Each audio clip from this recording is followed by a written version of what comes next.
Good morning. Good to see everybody again. In this video, we're going to go over a few items in your home that you should pay attention to. Winter is here. Right now, I'm standing at the water main that comes in from the street into your home.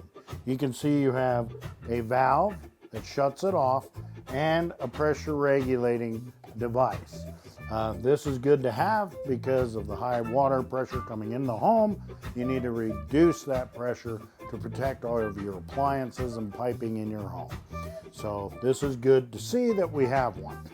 All right, so if you're gonna go camping, like I like to do, you all know that.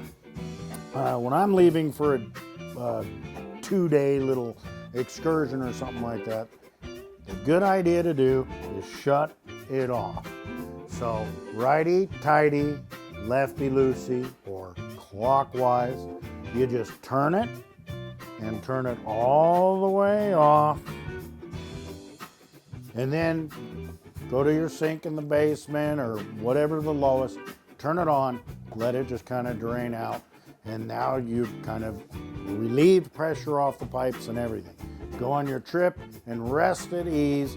You're not going to come home to, oh my gosh, something burst or something like that. You've got a water mess and you're just, And so you also may have, which this one will eventually be changed out as it needs, but you might have in your house a lever type of a valve that it's just a lever. Well, that's simple too, righty-tighty again, but it's just turn it, but it's only a quarter turn, boom, boom. When it's in line with the pipe, that's on. When it's against the pipe, it's off. And there you go. I hope that was helpful. We're gonna move on to the next one. Be sure to like and subscribe to our channels, and very good. Okay, we're at the furnace, and what are we gonna do? We're gonna check the filter. This one we changed not quite a month ago, but let's take a look and see as an example, and you can see the filter is collecting the dust and what it's doing a good job. There's your proof right there. And so change your filter, one like this, I like the pleated, once a month. Okay, so we're gonna put this back in. I'll change it next week. Let's move on to our next tip.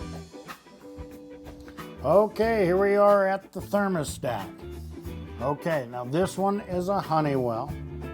There are as many brands, many shapes, sizes of thermostats, but most all of them take batteries when they're digital like this one. I highly recommend digital type. They're more accurate. All right, but you want to change your batteries like every 90 days, something like that. Just get them changed so it's not an issue of the batteries go dead and then the daggone thing doesn't work.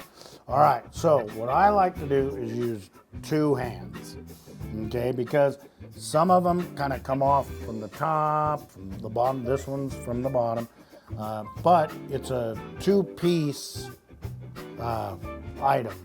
So support the back part. I'm going to show you. Here we go.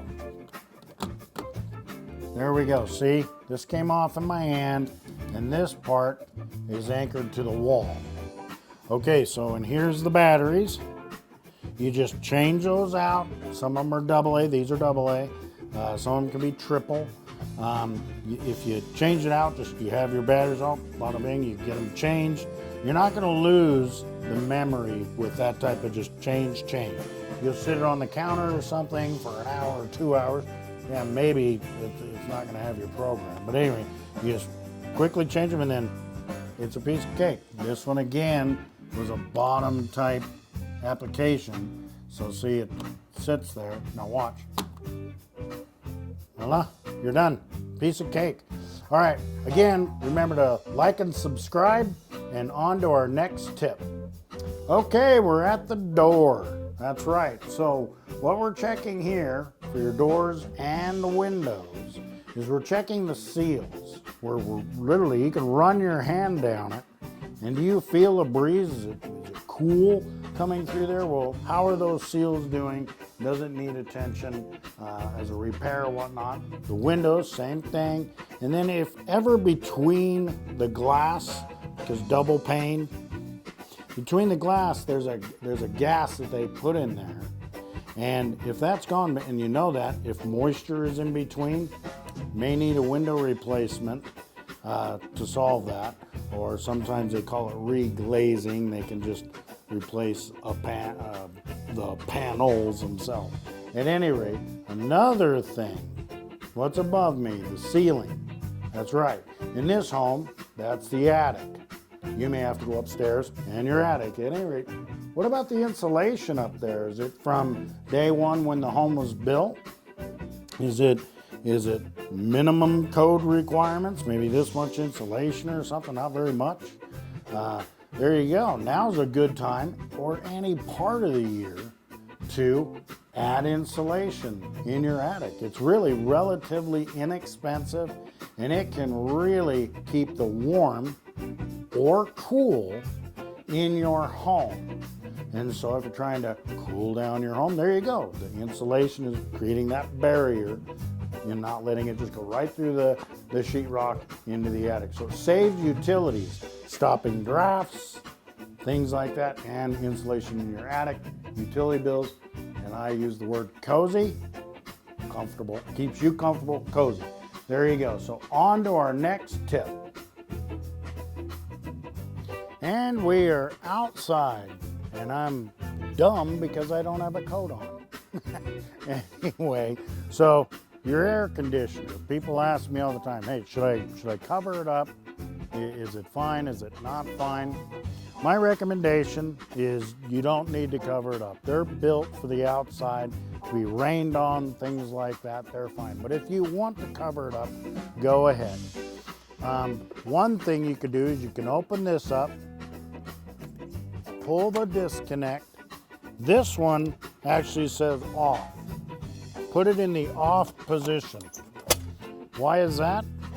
Especially if you cover it up, you don't want it to be coming on. So we got it in the off position. In the springtime, you turn it back on. Another thing, we got the hose hooked up here. Well, it's really cold outside, and that could freeze in. You want this to be able to drain down. So let's get the hose undone. Piece of cake. You just get it undone, roll up the hose. I'll do that in a minute. At any rate, now they do make little foam covers that you could get from the home center or whatnot. If you want to do that, go ahead. But if it's installed correctly on a grade, it'll drain and it'll be fine. You just don't want the hose to stay on this. Okay, everybody, I hope all these tips are helpful. If you need any help at all, we're here for you. Again, like and share. We'll see you on the next one.